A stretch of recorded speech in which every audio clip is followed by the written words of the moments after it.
2026 നിയമസഭാ തെരഞ്ഞെടുപ്പിലേക്കാണ് കേരളത്തിലേക്കാണ് എല്ലാ കണ്ണുകളും ഉറ്റുനോക്കിക്കൊണ്ടിരിക്കുന്നത്. 2026 എന്ന് പറയുന്നത് അതിനിർണായകമായ ഒരു നിയമസഭാ തെരഞ്ഞെടുപ്പിന് മറ്റു തെരഞ്ഞെടുപ്പുകളിൽ നിന്ന് മുൻപേയുള്ള നിയമസഭാ തെരഞ്ഞെടുപ്പിൽ നിന്ന് വ്യത്യസ്തമായി വാശിയേറിയ ഒരു പോരാട്ടത്തിനാണ് കേരളത്തിൽ കളമൊരുങ്ങുന്നത് എന്നത് ഏറ്റവും പ്രധാനപ്പെട്ട കാര്യമാണ്. കാരണം 10 വർഷം തുടർച്ചയായി കേരളത്തിൽ ഒരു സർക്കാർ ഉണ്ടാകുന്നത്, തുടർച്ചയായി ഒരു മുഖ്യമന്ത്രി ഉണ്ടാകുന്നത് ചരിത്രത്തിൽ ആദ്യമെന്നോണം പറയാൻ പറ്റുന്ന ഒരു കാര്യമാണ്. ആ മുഖ്യമന്ത്രിയെയും ആ ഇടതുപക്ഷ ഗവൺമെന്റിന്റെയും തിരിച്ചെടുക്കാൻ സർവ്വവിധ സന്നാഹങ്ങളും ഉപയോഗിച്ചുകൊണ്ടാണ് ഐക്യജനാധിപത്യ മുന്നണി UDFന്റെ നേതൃത്വത്തിൽ പ്രവർത്തിച്ചു കൊണ്ടിരിക്കുന്നത്. അങ്ങനെ ഒരു സാഹചര്യം ഉടലെടുക്കുമ്പോൾ ഓരോ നിയോജക മണ്ഡലങ്ങളും, ഓരോ വോട്ടുകളും, ഓരോ സ്ഥാനാർത്ഥികളും വളരെ കണ്ണിങ് ആയ, ഏറ്റവും പ്രധാനപ്പെട്ടതാവാൻ, ഏറ്റവും വിജയ സാധ്യതയുള്ളതാവാൻ UDFലെ ഓരോ മുന്നണികളും ശ്രമിച്ചുകൊണ്ടിരിക്കുന്നു എന്നത് ഏറ്റവും പ്രധാനപ്പെട്ട കാര്യമാണ്.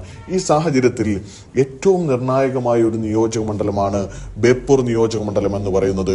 കോഴിക്കോട് ജില്ലയിലെ ബേപ്പൂർ നിയോജക മണ്ഡലം മുന്നേ VKC മുഹമ്മദ് കോയ അടക്കമുള്ള ആളുകൾ MLA ആയിരുന്നു. ഇപ്പോൾ പൊതുമരാമത്ത് വകുപ്പ് മന്ത്രിയും മുഖ്യമന്ത്രി പിണറായി വിജയന്റെ മരുമകനും DYFIയുടെ നേതാവുമൊക്കെയായ PA മുഹമ്മദ് റിയാസ് MLA ആയി നിൽക്കുന്ന ബേപ്പൂർ നിയോജക മണ്ഡലം തിരിച്ചുപിടിക്കുക എന്നത് UDFനെ സംബന്ധിച്ചിടത്തോളം ഏറ്റവും നിർണായകമായി അവർ കാണുന്ന ഒരു മണ്ഡലമാണ്. മുൻപേ UDFന്റെ സ്ഥാനാർത്ഥിയായി അഡ്വക്കേറ്റ് ആദം മുൽസി അടക്കമുള്ള ആളുകൾ, അഡ്വക്കേറ്റ് PM നിയാസ് അടക്കമുള്ള ആളുകൾ മത്സരരംഗത്തിറങ്ങി പരാജയപ്പെട്ട ഒരു നിയമസഭാ മണ്ഡലം തിരിച്ചുപിടിക്കുക എന്നത് ഏറ്റവും പ്രധാനപ്പെട്ട കാര്യമാണ്. അതിന് വ്യത്യസ്തമായ തന്ത്രങ്ങൾ മെനയുകയാണ്.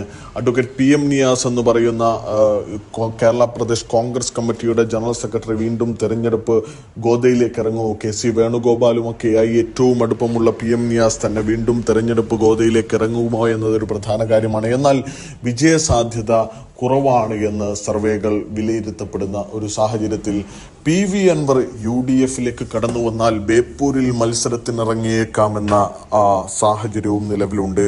PV അൻവറിനെ UDFന്റെ അസോസിയേറ്റ് അംഗം എങ്കിലും ആക്കിയാൽ ഇപ്പോൾ UDFിലേക്ക് വരാം എന്നുള്ള ഒരു പോയിന്റിലാണ്, ഒരു ചിന്തയിലാണ്, ഒരു ധാരയിലാണ് PV അൻവർ ഇപ്പോഴുള്ളത്. നിലമ്പൂർ തെരഞ്ഞെടുപ്പിൽ UDFന് മുന്നിൽ ബാർഗൈനിങ് പൊളിറ്റിക്സ് വെക്കുകയും അതൊക്കെ പരാജയപ്പെടുകയും ചെയ്ത അൻവർ ഏറ്റവും അവസാനമായി മരുമോനിസത്തിനെ തകർത്തു കളയാൻ, പിണറായിസത്തിനെ തകർത്തു കളയാൻ ബേപ്പൂരിൽ മത്സരിക്കാൻ തയ്യാറാണ് എന്ന പ്രഖ്യാപനങ്ങൾ നടത്തിയിരുന്നു. എന്നാൽ ആ ബേപ്പൂരിൽ പിണറായി വിജയന്റെ മരുമകനായ, പിണറായിസത്തിന്റെ വക്താവായ PA മുഹമ്മദ് റിയാസിനെ പരാജയപ്പെടുത്താൻ UDFന്റെ സ്വതന്ത്രനായി അല്ലെങ്കിൽ UDFന്റെ പിന്തുണയിൽ PV അൻവർ മത്സരിക്കാൻ എത്തിയേക്കുമെന്ന വാർത്തകളും അഭ്യൂഹങ്ങളും പുറത്തു വന്നുകൊണ്ടിരിക്കുന്നു. അങ്ങനെ ഉണ്ടാകുന്ന ഒരു സാഹചര്യം ഉണ്ടായാൽ കനത്ത പോരാട്ടം തന്നെ.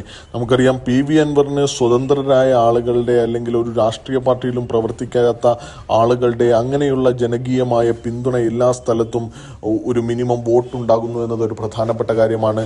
ഏകദേശം 5000-നും 10,000-നും ഇടയിലുള്ള വോട്ടുകൾക്ക് ഇടത്തോട്ടും വലത്തോട്ടും നിൽക്കുന്ന ഒരു നിയോജക മണ്ഡലമാണ് ബേപ്പൂർ എന്ന് പറയുന്നത്. PV അൻവർ മത്സരത്തിനെത്തിയാൽ ബേപ്പൂർ നിയോജക മണ്ഡലം പിടിച്ചെടുക്കാൻ കഴിയുമെന്ന ഉറച്ച വിശ്വാസമാണ് അൻവർ പ്രകടിപ്പിക്കുന്നത്. UDFന്റെ ചിലവിൽ, UDFന്റെ ടിക്കറ്റിൽ PV അൻവർ ബേപ്പൂർ പിടിക്കാനെത്തുമോ എന്നതാണ് ഏറ്റവും പ്രധാനപ്പെട്ട ചോദ്യം.